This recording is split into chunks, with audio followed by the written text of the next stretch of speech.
Hey, this is Jason Kleberg from the Force 5 podcast, a show that forces a guest to come up with a movie-themed top 5 list topic, and then we reveal our picks on air. Top 5 heist films, top 5 tearjerkers, top 5 movie dogs. Every show you'll be asking yourself, what would be on my list? Guests include directors, screenwriters, actors, podcasters, musicians, authors, and even a professional wrestler. Subscribe to the Force 5 podcast, and you won't just be a listener, you'll be a list nerd. The Force 5 podcast, available wherever you're listening now. If you're looking for more horror outside of the mainstream, look no further than Unsung Horrors, a podcast about underseen horror movies. I'm Lance. And I'm Erica. Every other week, we'll cover a horror movie with fewer than 1,000 views on Letterboxd. We'll even give you double feature recommendations to pair with the movies we discuss. From gothic to shot on video, from slashers to comedies, from giallo to J-horror, we'll cover all the subgenres. So join us as we unearth these hidden gems of horror. Follow us on Instagram, Twitter, and Facebook, all at Unsung Horrors, available wherever you listen to podcasts. And part of the Someone's Favorite Productions podcast network.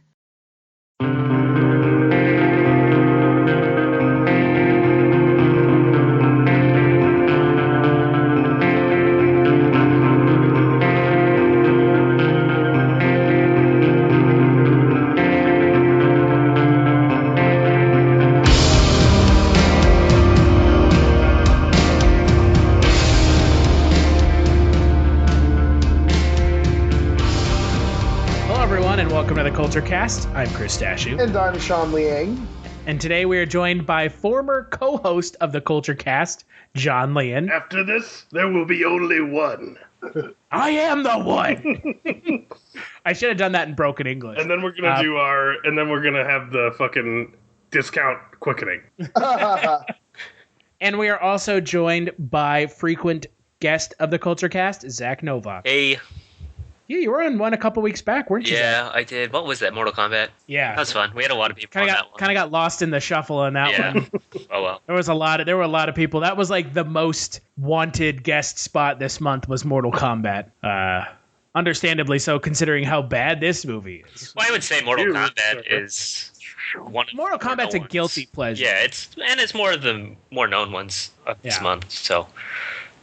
Today we're going to be talking about The One from 2001, directed by James Wong, starring Jet Li, and a young, receding hairlined Jason Statham.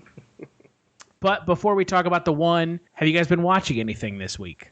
I have been binge watching both Black Sails and Banshee, and they are both really cool. And they are both on Stars.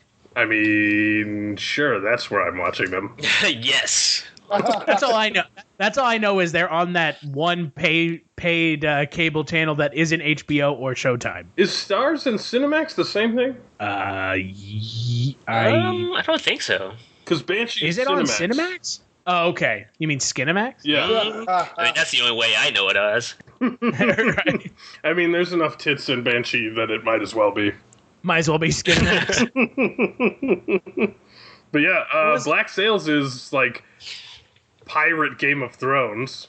Yeah, I've heard good things about Black Sails. It's so cool. The like naval combat in it is really awesome. Really well done.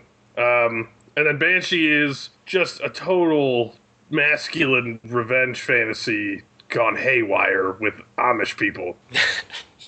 I've heard good things about both of them. I just, I try not to watch too much TV because then I just get swept up in sitting and binge watching it and like doing nothing else. Right, so, having a good day, you mean? Yes. Well, I mean, if that's what you consider a good day, then yeah, I guess sure. Whatever you think. Yes, John. So just TV, huh?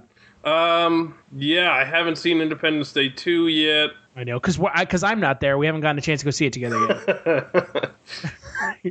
I can't find anyone up here who wants to go see it with me. Really? I have three people that want to go see it, but none of them are available this weekend. It looks great. It's supposedly not, but it underperformed at box office. Yeah, but welcome to this year. Yeah, welcome to this year. Yeah. welcome to 2016, where very few things overperformed. Deadpool. Yes. One of a few things that overperformed. Yeah. Warcraft. Am I right? God. Depending on the market, yeah. It would help movies overperform if they were any good. I mean, Warcraft made more money than like most things have this year. Warcraft made $320 million in its first like week and a half out overseas. Yeah, so that's because they got that Asian gold market. Gold farmers. The gold farmers. It's just the gold farming market. If you know what we're talking about, then consider yourself lucky. Yeah. What about you, Zach? You been watching anything? Not a whole lot. Went and saw Finding Dory last night. Thoroughly enjoyed that. I almost liked it better than the original. So really, did you cry? No, I did not cry. Well, then it's not an acceptable animated movie. It was close. It was close. It is. I mean, I cried. I have no problem admitting it. Those first couple scenes are like it's a jerker, but yeah. It's a tear jerker. It's a fucking jerker, dude. It was. I mean, if you're into animals, it's a fucking jerker. Do you know what I mean? It was clever. It was clever. Probably there was. I feel like there was more going on than there was in the original. So I liked it thoroughly. I would advise going to see it if you haven't. What about you, Sean? Nothing really new. Just Orange is the New Black still. I saw Finding Dory the other night too, but we talked about that. Yeah, just Orange is the New Black. Oh, what have I been watching? Nothing really. Fuck me. Fuck me for doing other things. I know, right? I feel like I've been watching something, but I can't. I rewatched Independence Day, which is like always a good. I mean, it's always good for And the original Independence Day is such a good disaster movie in the way that like 90% of disaster movies aren't. Because like a lot of the disaster movies, they don't have exciting characters or characters that you like and like root for. Right. And Independence Day has like 3, 4, 5, 6, 7. Depending on like your attachment to the characters, it has like a handful of characters, even like minor characters that you just like absolutely love. And some films like 2012, which we watched last year, they don't even have one. Yeah, but I think part of that comes from in Independence Day, there's like a sentient thing for them to be against. And when your main characters are fighting the tidal shifts of Earth, they're way less compelling. But they could be made compelling. Well, if you put a bunch of work into it. Who the fuck would do that? Who wants to put work into something? Yeah, who actually wants to try? Am I right or am I right? But I mean, the original Independence Day still holds up. I don't find any of the special effects in it to be overwhelmingly cheesy. I mean, there's a little bit of like, oh, this hasn't aged well, but in the kind of grand scheme of films from the 90s with digital effects that have aged well versus ones that haven't, cough, cough, Spawn. Shut the fuck up. Spawn's awesome. I mean, Spawn as a movie is entertaining, but the CGI effects at the end of the film are fucking trash. Jesus, did you direct that movie? I will go to that fact. But I mean, Independence Day has aged pretty well, and it's got Jeff Goldblum, and I love Jeff Goldblum in like everything. So,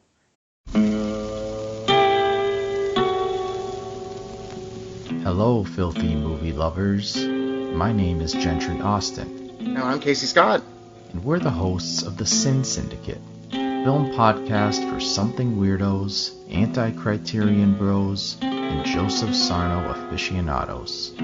Join us semi-weekly as we peer into the adults-only theaters and sticky-floored cinemas of the golden age of sexploitation, when the morals were loose, the laws were murky, and the intercourse was all simulated. Find us now on the Someone's Favorite Productions podcast network.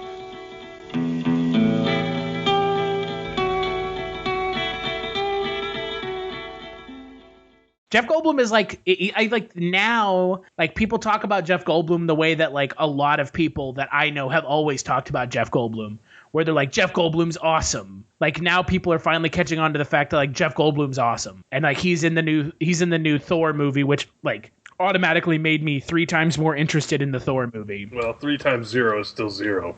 Yeah. I mean, it's got the Hulk in it, so it can't be all bad, right? Because Mark Ruffalo's pretty decent. Yeah. So, but we're not here to talk about Marvel or Banshee or Finding Dory. We're here to talk about The One from 2001. It's directed by James Wong. Like I mentioned, it has Jet Li and Jet Li. It's Jet Li versus Jet Li with Jason Statham.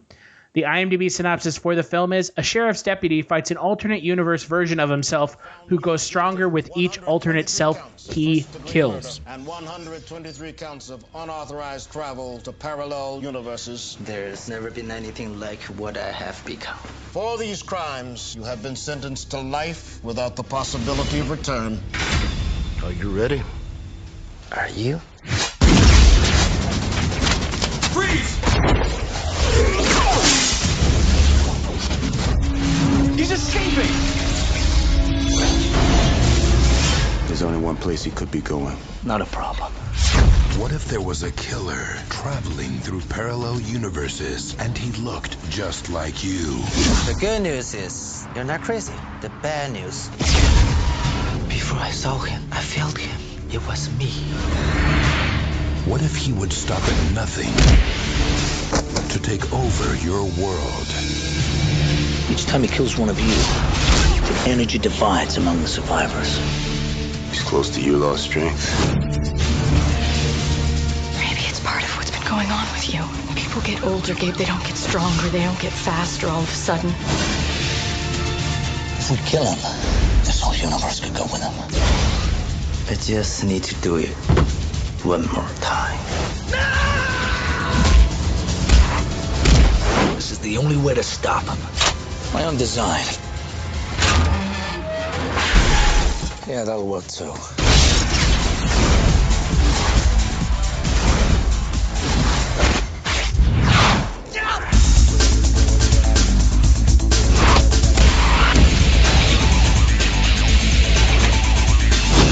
Miss me?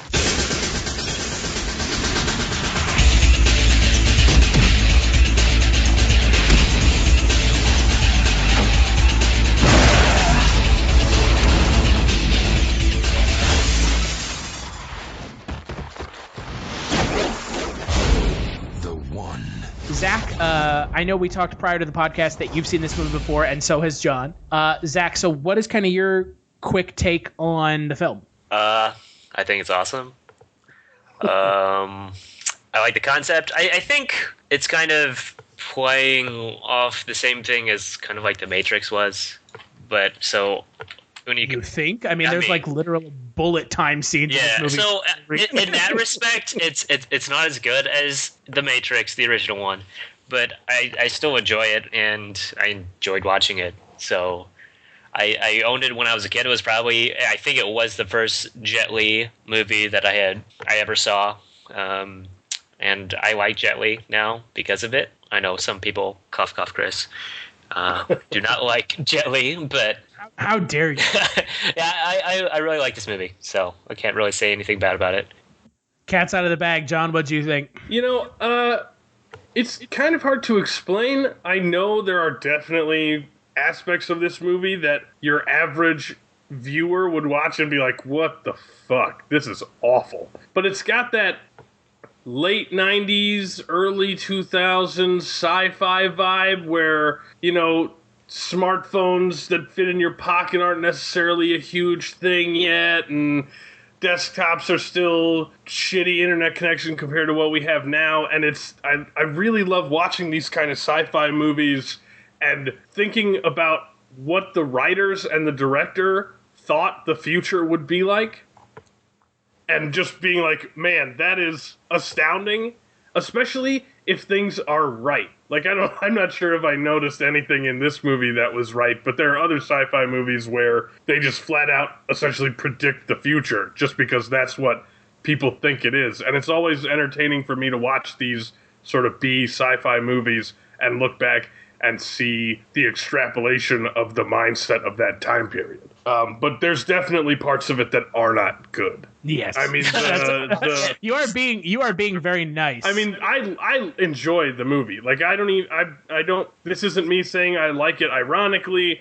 This isn't me liking how bad it is. Like, I legitimately enjoy it because I don't watch it expecting, art or Shakespeare. I watch it expecting to see Jet Li sort of slow-mo throw people around and have Sven Law, Jet Li with a blonde wig from Norway, just like in the background. I want to point something out. This movie for me would have been a million times better if it had been Rasta Jet Li fighting himself.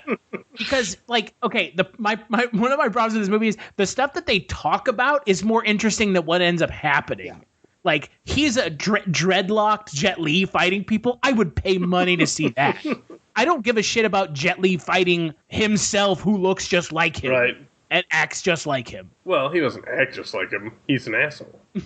I mean... It's hard to tell the difference. I had a hard time being sympathetic with his character. Yeah, I mean, this, again, I don't feel for the characters at all. Jason Statham's partner dies, played by Delroy Lindo, and, I'm not like, oh, man, sorry, Jason, your partner's dead. Jet Li's girlfriend, TK, dies, and I'm not like, I feel your pain, no screaming Jet Li. Like, I don't give a shit about the characters. I just like watching it because it's fun and interesting to watch. Yeah, there's definitely really no attachment to any of the characters in this movie. Yeah, I know. I get that conceit. Before I give my thoughts, Sean, what's your take on the film? I really, I don't know. Maybe no, I didn't like this movie. Did I? No. Were you gonna try to like stop yourself from saying you didn't like it there for a second? Give like reasons as to why I didn't enjoy watching this movie. Like, I did see some really good martial arts movies, and I feel like this really wants to be like a popcorn movie. Like, you just sit back and watch and enjoy like the action. But it wasn't so much a ride because, like you said, like what they're talking about is so much more interesting, and I would much rather see what all of this going on than trying to give a shit about Jet Li because he's not like, I don't like he's not warm. Say it, Sean. You don't like him. I don't. I really. I mean, it's not that he's really fun to watch fight. That's it. And be like a badass. But like, he's not someone that I want to care about enough to follow their story. And I don't know. It's just, I thought it was kind of funny that he has this power, like this really incredible power to sort of like harness all of these other like different persona or different like the whole multiverse, which is only, I guess, 124. It's because a universe is only created when a black hole implodes. I see. Hashtag just because. Just because. Exactly. I don't know. I thought it's just, I don't know what the movie wanted to be for itself, and it just, I felt like maybe I needed it to be more specific to get me interested, but I just wasn't interested. I don't know. Jet Li as a star name doesn't really work for me, personally. Yeah, he's definitely better as, like, his role in Expendables. Right, and we were talking on the other podcast before about how I really loved him in Lethal Weapon, like, where he was just, like, a silent, evil guy. Mm-hmm. Just such a great badass, but, like, doesn't speak. I am with Sean. It's not that I don't like this movie. I didn't enjoy watching this movie. Yeah. It's not like this movie is like offensively bad. We're not talking like Batman versus Superman here, like piece of shit, worst movie I've ever seen.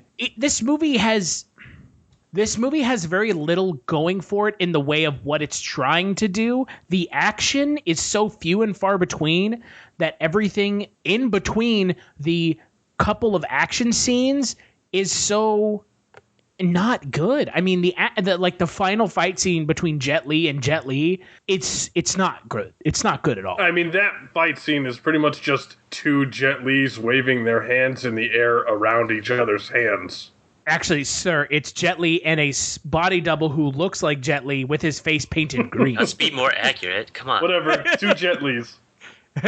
Two Jet Lis fighting each other should have been way cooler than what it is. Yeah.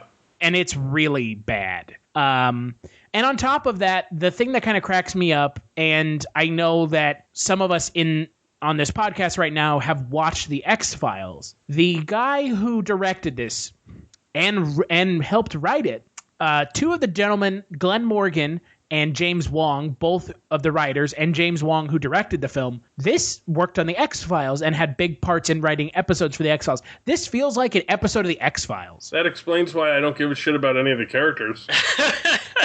Yeah, but you know what? At least in The X-Files, the characters give you a reason not to like them. No, in this don't. movie, I didn't. Well, that's. You like Stargate, so your opinion doesn't matter. But this feels like a fully fleshed out episode of The X-Files. Oh, there's a multiverse, and this guy is traveling between multiverses, killing other versions of himself. And there are these two people that are trying to stop him. That's what it feels the like. MVA agents. Right? That's what it feels kind of like The X-Files. Because their organization is called the Multiverse Agency, and agents within the Multiverse Agency are called Multiverse Agency agents. Yes. There is a lot of shit in this movie that is really stupid. And it feels like I would have rather watched the last scene of this movie as a whole movie, where it's the bad version of Jet Li fighting a shitload of multiverse criminals. Oh man, yeah. That sequel would be fucking amazing. That should have just been this whole movie, and it would have been a way better movie. I mean because you just had Jet Li not saying anything because I don't need to hear him talk, because when he talks, I'm just God, this is terrible. It's not even his broken English, because his broken English, it doesn't really bother me, having watched other films this month with actors with broken English. It's just, he is one of those action stars that whenever he opens his mouth, I'm like, you don't need to. And I'm sure his broken English doesn't help him emote anymore, but it's not my problem. It's just they don't give him anything interesting to say. Right. Like that first scene, the opening scene where Dean Norris is the cop that's escorting evil Jet Li, crime lord Jet Li, to the Lawless. Yeah. His name is Lawless. That's his name. That's Gabriel Lawless, dude. But so Dean Norris goes to put his thumb on Jet Li's head for some reason, and Jet Li says, "You want that thumb?" But he says it just so blankly and almost muttering it, and then he's just sort of angry the whole time, and he's bobbing his head nonsensically. Jet Li is not a great actor. No, and he doesn't need to be if what he was doing in the movie is remotely interesting. Right. I'd be interested in a TV show about MVA agents. Ooh, that would be cool. I would be interested in a movie that isn't this one, because this one is just Jet Li, who looks like Jet Li, fighting Jet Li, who also looks like Jet Li, with nothing interesting in between either of them. They really should have just had it be weird-looking Jet Li, who is Swedish for some godforsaken reason, fighting this crazy Jet Li. Yeah, I mean, they definitely don't do enough to play with the multiverse thing. They do a couple jokes about who the president is, or George Bush pushing universal health care through the Senate, but they definitely don't go far enough. Because even at the very end, they send Gabe to that really fancy, clean version of Earth, and that would have been a far more interesting setting to play it all out in, other than regular real-world LA, I guess. Because I could care less about trying to sympathize with cop Jet Li, who loves his wife, who's a veterinarian. Played by Carla Gugino, and she's given nothing to do the entire movie. I mean, she blew up the little whatever station. What? Oh, the fake, mouse. the bad version of her. Yeah. Oh yeah, that was evil version of her. I didn't even I didn't even notice that. That's because she had like purple and stuff. And her hair was different. That's right.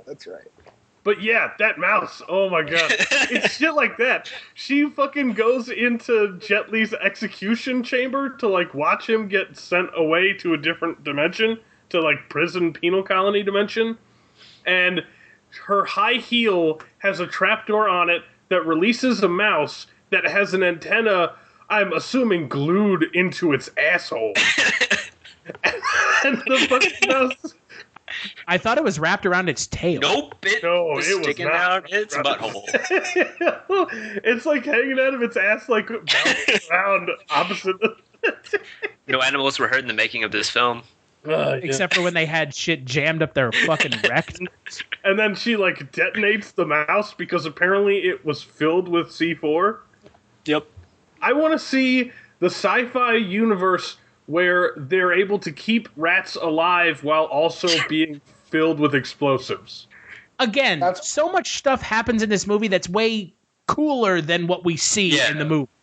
It's like, there's implications of things that is more exciting than what we actually see. Right. There's like hints of as much world build. There's hints of the sort of world building that you see in other sci-fi movies, like Stallone's Judge Dredd, or, you know, movies like that are far more, kind of cartoonish, but also expressive. Whereas this movie takes place on real, normal Earth, I guess. Well, that's one of the other big issues I have with this movie is it has the opportunity to really, like, go there, right? Like, absolutely just, like, balls out go there. And it doesn't. It goes, like, 3/4 of the way, and it just it stops short of being really awesome. Right. Because I don't know why I don't know why it stops short of it. It's just like, and we have this, like, really cool Gabriel Yulaw character who's like this fucking asshole badass who's like wants to kill everyone, and instead of having him be super cool and a badass, we just have him kind of like being menacing and never, like, I don't know. It feels like a missed opportunity. Well, to me, it feels like they picked up, like, this. It should have put more into the story at the beginning. They just kind of picked up, hey, we've been chasing him for so long, and now we're finally catching him. Like, there should have been a better prelude. Yeah, and there's hints that Yulaw used to be an MVA agent. They outright say. Right. Yeah. They're like, he used to be Delroy Lindo's partner, and he had to kill himself in self-defense, and he felt the rush of the power going into him and was like, oh, it's time to kill every version of me. And that would have been made the whole story far more interesting if we had seen that. I mean, you pick up where he kills, there's three of them left if you include the one who's killing everyone, but you see him kill one and then there's only one left. So, and you're missing out on like 120 some odd killings of himself. That, I mean, there's only one. He could have done a couple more before that, where you could have seen Dreadlock Jet Li versus evil Jet Li. Mm-hmm. Well, there's like this assumption that the other ones that he's killed are like completely inept and are just like normal people and just die. Right. And they don't have like any training, which is another thing that I'm assuming. I mean, you don't really know that, but technically, yeah. But like the ones you see that they show on the screen, like they're just normal people. There could have been others in that 120 odd, except for, you know, the very last two that actually have training, but you don't see that. And it also could have been on the other side of it if we focus on Gabe Law, the like protagonist Jet Li, because they talk a lot about how in the last like 2 weeks or so he's suddenly realized that he's super strong and super fast and can leap tall buildings in a single bound, and we don't see him develop any of that. We just see him talk to his wife and go, maybe I'm crazy. I don't know. People don't just get faster, stronger, smarter, better. That's weird, because like he goes, and when they first encounter each other, he jumps the wall with them, and he's not very concerned that, hey, I jumped over this, I don't even know how high that wall was, and no one else could. He's like, I just did this, whatever. That's like a feat of super strength that the two Jet Lis were only capable of because all the other Jet Lis were dead. how do Jason Statham and Delroy Lindo get up on top of the wall to shoot at evil Jet Li? They can fly. It's just more stuff that's not explained in this movie. Yeah. Oh yeah, there's plenty of stuff that's not explained or really poorly thought out. Like, so they can't kill evil Jet Li because if only one of them is left, scientists in the, I don't know, super MVA agency think that if there's only one version of a person left in all the multiverses, the universe will implode.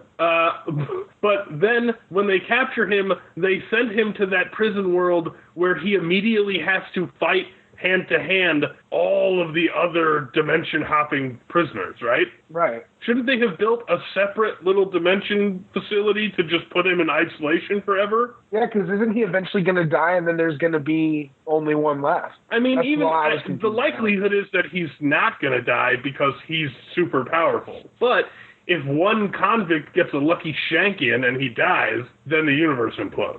Right.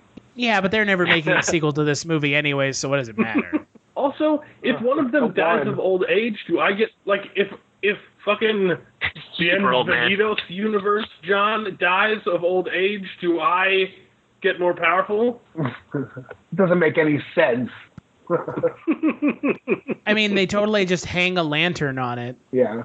They literally don't try to explain anything. Mm-hmm. Well, and the thing is, they don't try to explain anything, but they do. Yeah, it's just terribly explained. They want it both ways. They don't want to have to explain anything, but then when they do explain stuff, it's just like, oh yeah, he was my partner. Right. All contrived. And like they sort of suggest that Jason Statham is an asshole because he came from a world where everyone is a murderer. That's right. Because he's like, I know what you came through, and not everyone here is a combatant like back home. I didn't like the back and forth between Delroy Lindo and Jason Statham because there's like there feels like there's supposed to be something more going on between the two of them. Yeah. And you never get any sense of it because Delroy Lindo's character dies like immediately.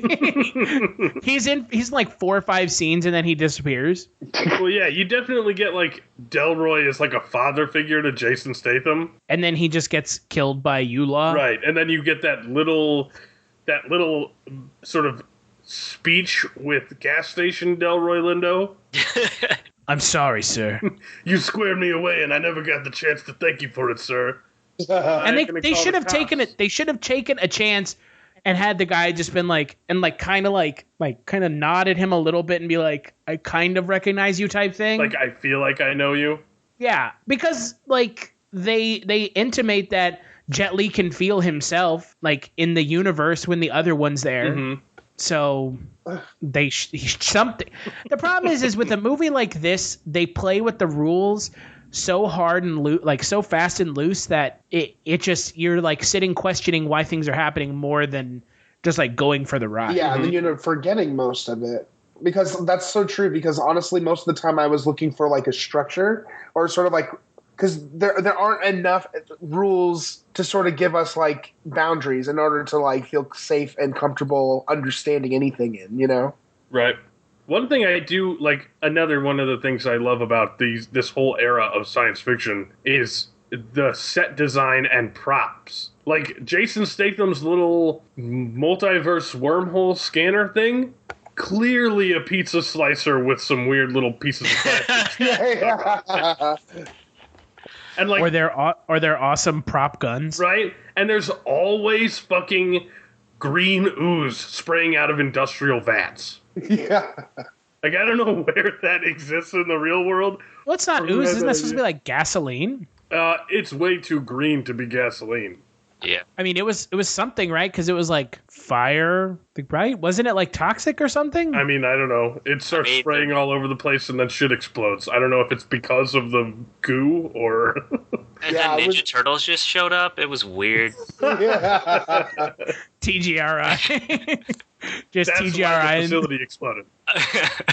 Because of the Turtles? Right. No, like, that's why that whole company had to shut down in the Turtles universe. Is because Jet Li blew it up, the facility.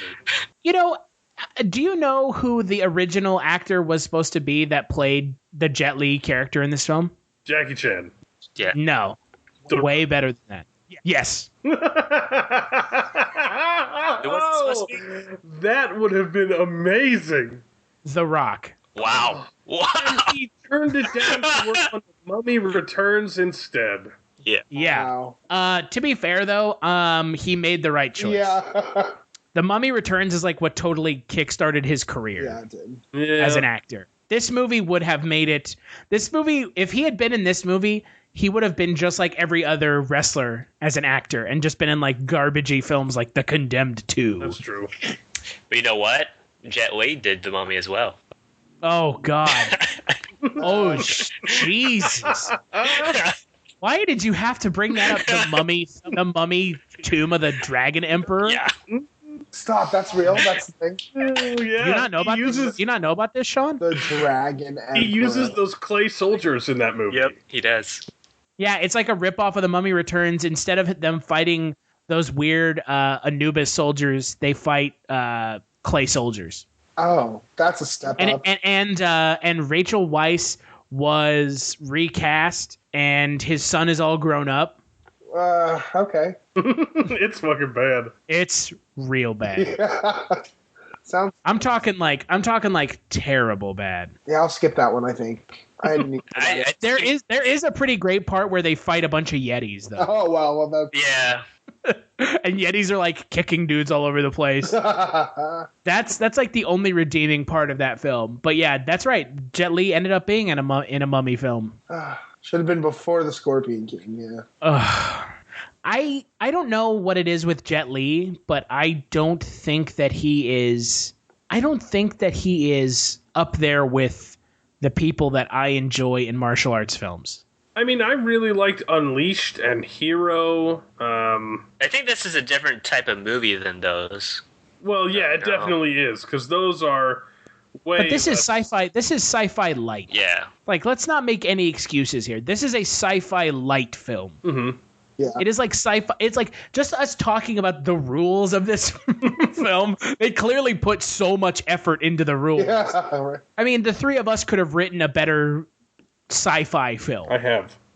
It hasn't been made yet. It's waiting. We're waiting. It's in development. But you know what I mean? Like, we totally could have. Or at least we could have explained things better. Yeah. Or just made a cooler movie about time travel, or not time travel. Multiverse. See, I was right. Time travel. Put it in my head. That's why it's there. It's not time travel, John.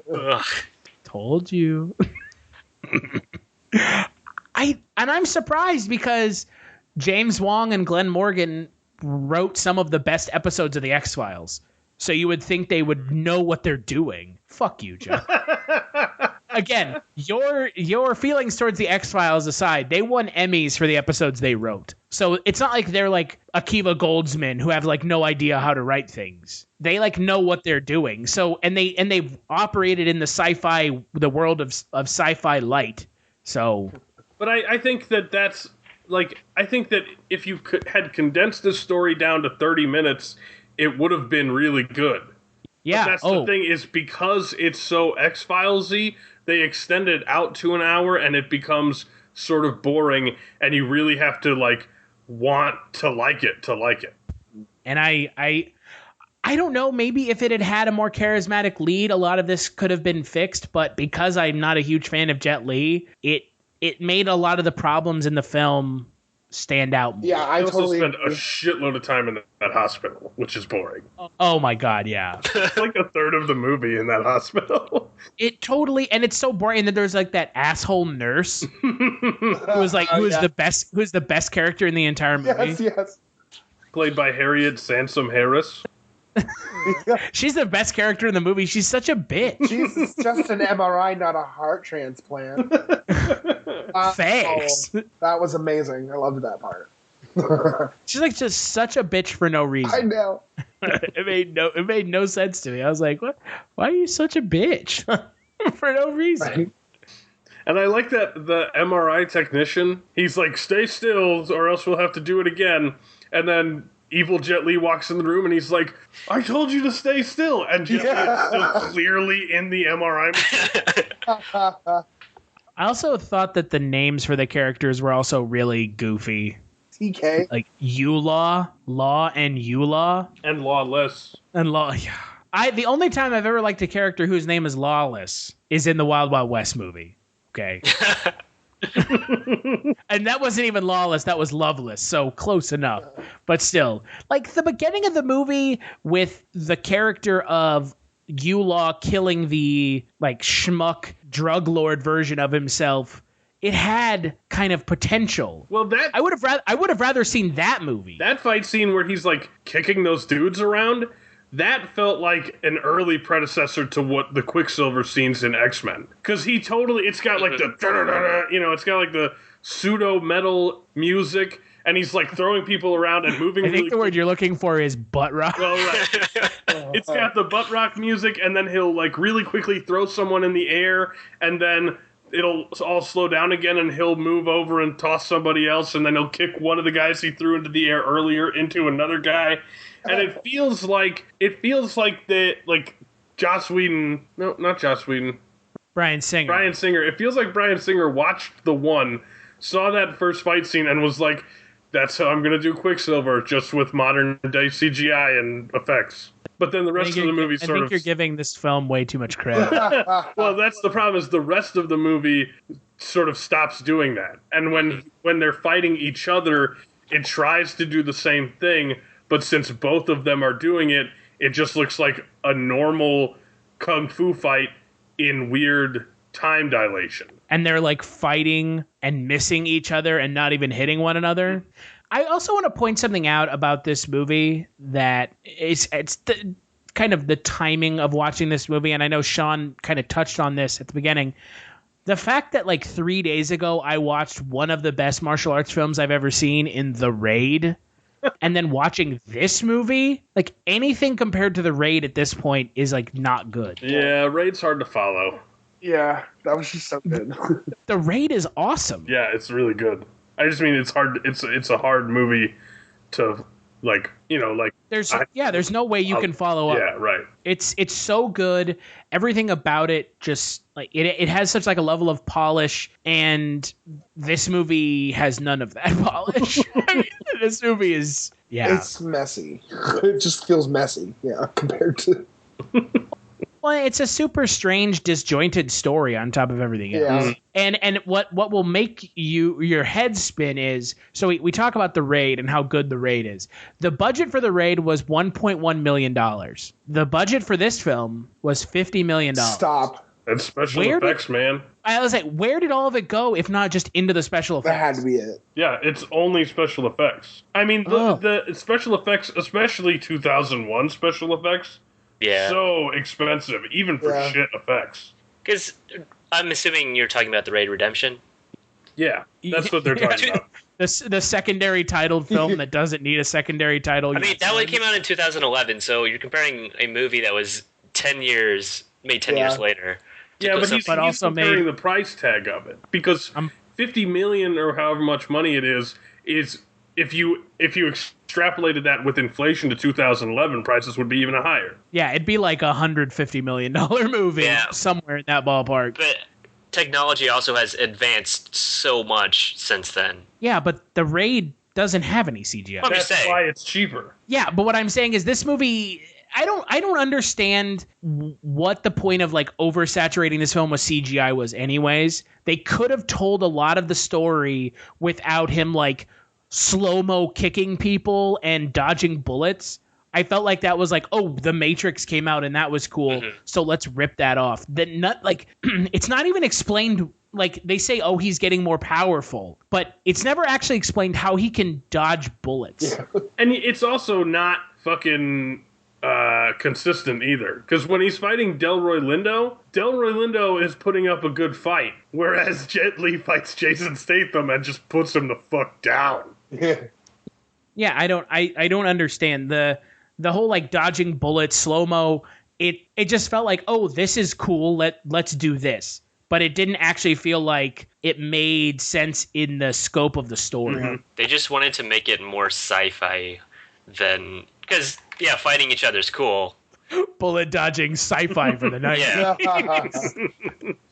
Like they could have just done a martial. I mean, it would have been Jet Li versus Jet Li, but they wanted to make it. They wanted to add a sci-fi effect to it, and that hey, we can dodge bullets.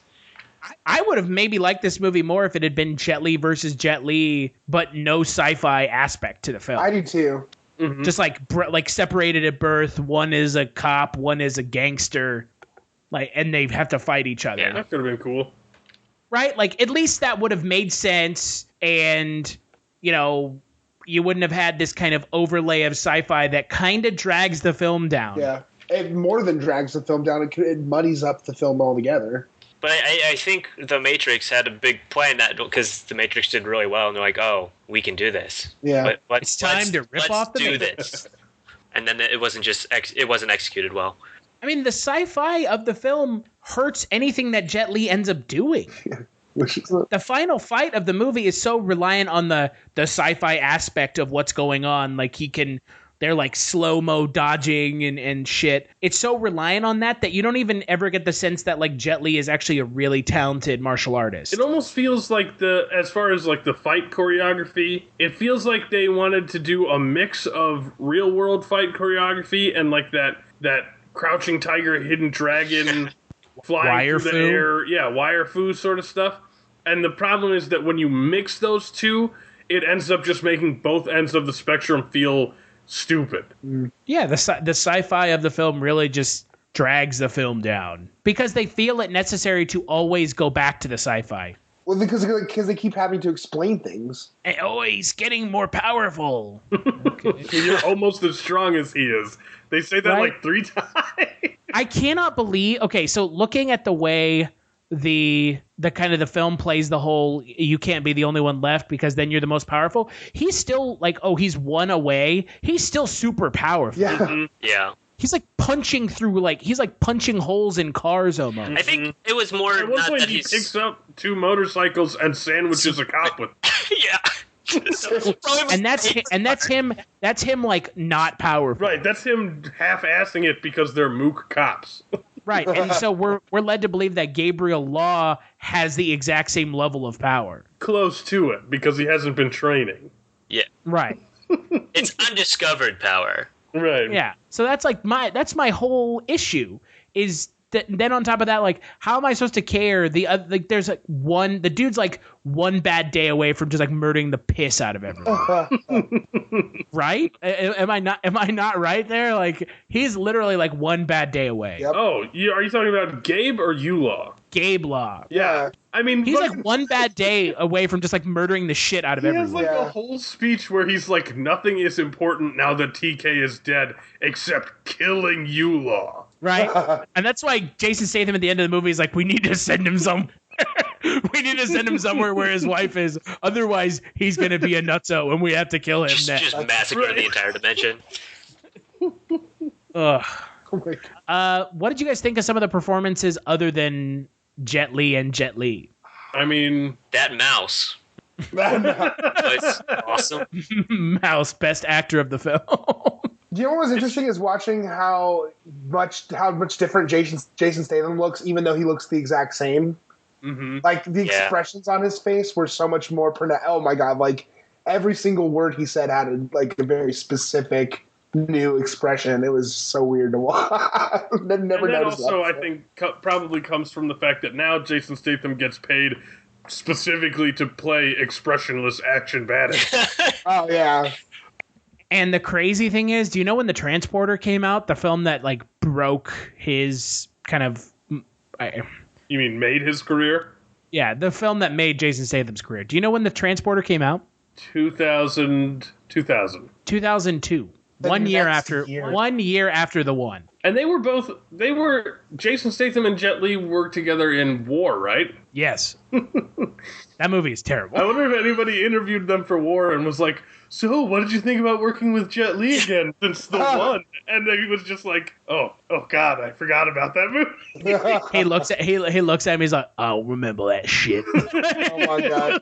I don't believe that shit exists. Oh, Christ. Or then they worked together in Expendables. Yeah. That's right.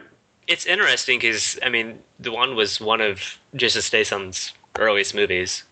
Yeah, it was the fifth film in his filmography. His first film being Lock, Stock, and Two Smoking Barrels. That's a good movie. And then he was also in Ghost of Mars. He was in Snatch, too. Oh, my God. Ghost of Mars.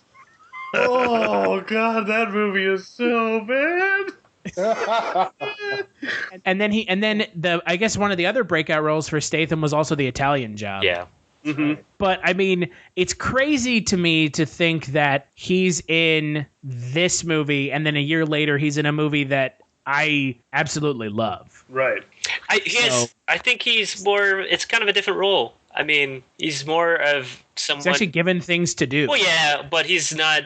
Like, they wanted to keep him within the rules in The One, whereas in the Transporter, he makes his own rules. Right. So, and he kicks that door on that dude at the beginning of the movie, which is like such a badass fucking scene. Jason, he doesn't spend the whole Transporter movie going, I really wish I could cut loose and murder that guy, but I guess I won't. And then fucking Crank, man. Oh, God, Crank is awesome. Oh, God, I love that movie. He's been, like...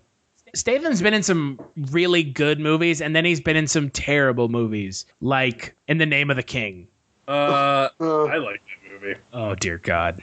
In a purely, like, this is low This is Uwe Boll. I make a good film. I mean, I don't give a fuck what you think about me, motherfucker. I'm Uwe Boll. It's totally just like Dungeons and Dragons, the movie. Yeah. I like it's actually inspired by Dungeon Siege, the video game. A Dungeon Siege tale.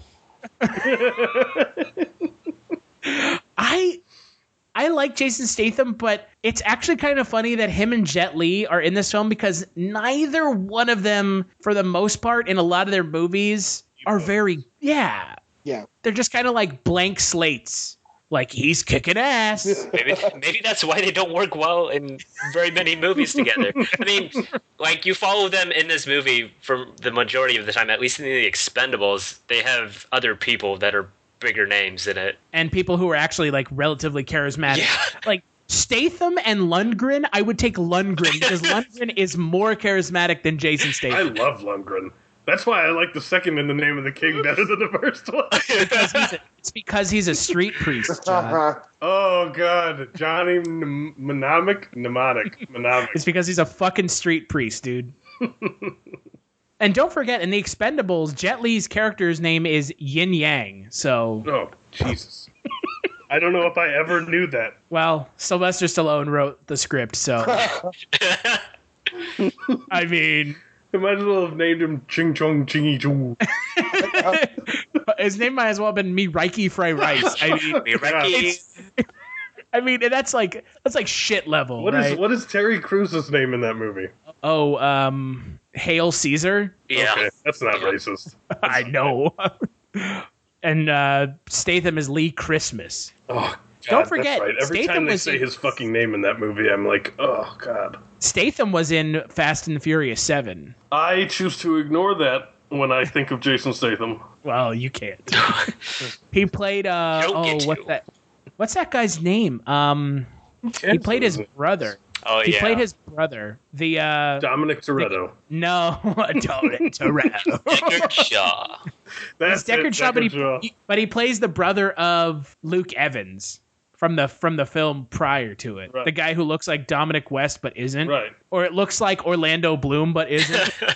Fake Orlando Bloom. It looks more like Orlando Bloom than he does. Yeah. What podcast are we doing where we talked about that? I don't remember. But you were the one who mentioned that, right? Someone, I was on that podcast. He looks like Orlando Bloom, but isn't.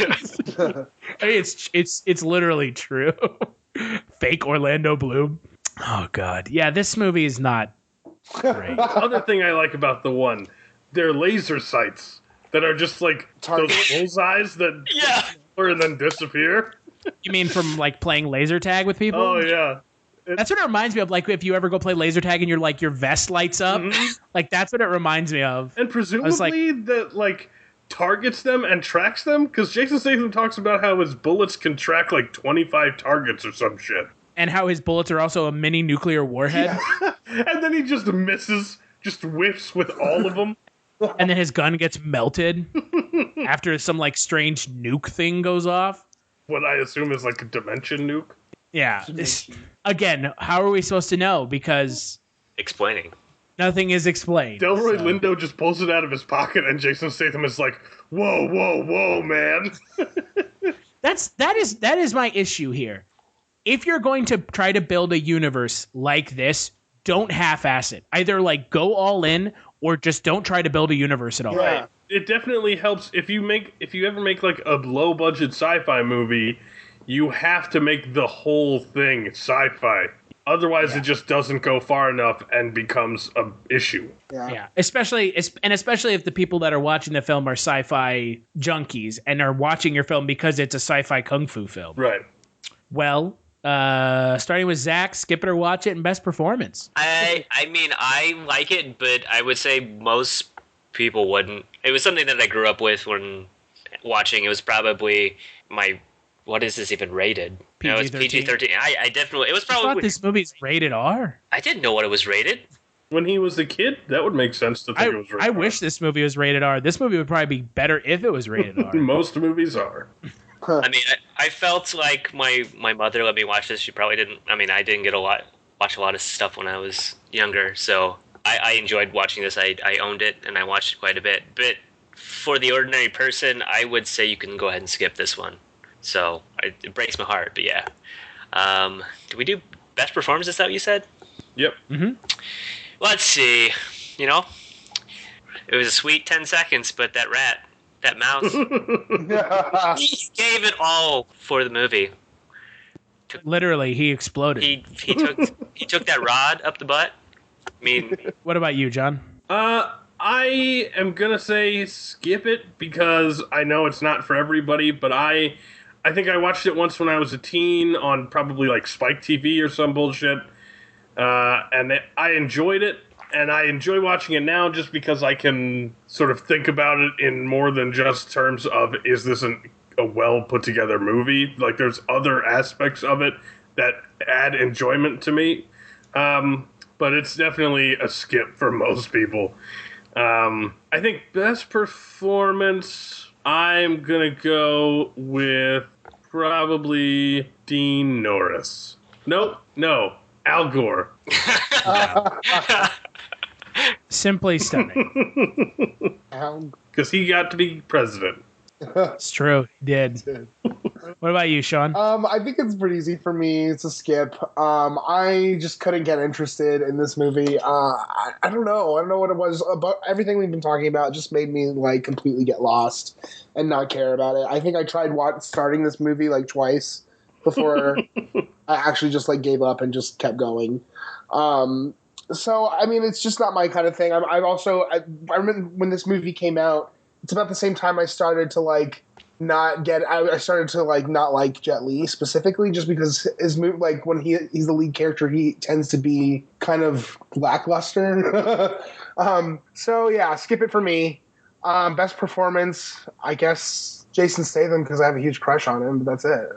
Who doesn't have a huge crush on Jason Statham? So you're saying we should watch more Jason Statham movies, Sean? I'm all about it. I'll watch Ghost of Mars. Ghost of Mars. It's Jason Statham month? Is that what I heard? Oh, gosh. Yes. Jason Statham month. Oh, that sounds like a terrible idea. Jason Statham month. We all spent a month watching super depressing nihilism. I think it's fair to give us a month of just dumb action. It's just terrible. Hey, you know what? You're just depressed. You're just a depressed person. You just wanted to be depressed, John. Yeah. For me, it's a skip. I'm with Sean. I'm not a huge fan of Jet Li, and this film didn't do any favors to my feelings towards Jet Li as an actor. And best performance, I don't know. I guess Jason Statham, because he's Jason Statham, and he's not overtly terrible in this movie. He's like bad, but not Jet Li bad. So, what do you guys think the film has on Rotten Tomatoes? I'm going to say 32. I'm going to abstain because I've looked. I'll say like, I don't know, 45. 14%. Wow. That is low. Yeah. The One plays out more like a video game than a movie and borrows freely from other better science fiction actioners like The Matrix. Also, Jet Li's martial arts abilities are buried under the editing and special effects. Yep. I mean, if you want to watch a sci-fi action movie, just go watch The Matrix. Well, it's not a fun first sci-fi action movie. I mean, this isn't either. It tries to be, though. Like, you definitely get the feeling that it's supposed to be fun, you know? Like, I feel like it's supposed to be entertaining, not like, this is a super serial commentary on the way the world works and how humans are monsters. It's just like, yeah, it's multiverse cops and kung fu and, you know, bullet time and shit. Have fun with it. Right. I mean, let's be honest. If you want to see a action movie with sci-fi themes, go watch Big Trouble in Little China. Big Trouble in Little China? I mean, I'll give you that. Ghost of Mars. Fuck you. Fuck is wrong with you? I'm probably going to go watch that movie. Oh, God. Before I talk about next month's theme and the first Kulturecast of July, John, anything you want to plug? I'm moving soon. Is that a plug-worthy thing? Yes, I mean, he's looking for people to help him. Yeah, if random fans want to come help me move. Sounds like an invitation to your house. Only after everything is packed up and I'm going somewhere else. You can come over, but not when I'm here. Make sure everything's gone and someone has inspected the property, and then you can destroy shit. Right. What about you, Sean? Nothing new for me, not yet at least. But as always, you can follow me on Twitter. I'm Seanifer. And on Facebook, I'm Sean Liang. And you can follow me on Twitter at Kulturestash. And if you like what you're listening to now, head on over to cultureshock.com/Kulturecast to listen to 100+ episodes of the Kulturecast. We're also on all podcast apps and iTunes. Give us a favorable review on iTunes, and it'll help other people who love movies find the Kulturecast. Big thanks, as always, to Wovoka for the intro-outro music for the Kulturecast. That song you hear at the beginning and the end is their song Lament off their self-titled first album. And if you feel like kicking a couple dollars our way, head on over to patreon.com/culture_shocked. It's not free or cheap to keep the lights on here at 0069 Culture Shocked Tower, so any little bit helps. This coming Monday, we're going to be starting our Shakespeare month with a look at Rosencrantz and Guildenstern Are Dead. Such a good movie. It is a very good movie. And then Thursday, we're going to be joined by film critic Ash to talk Coriolanus. Also awesome. As always, big thanks to you, Zach, for sitting down and talking The One with us. Anytime. And you too, John. You're welcome.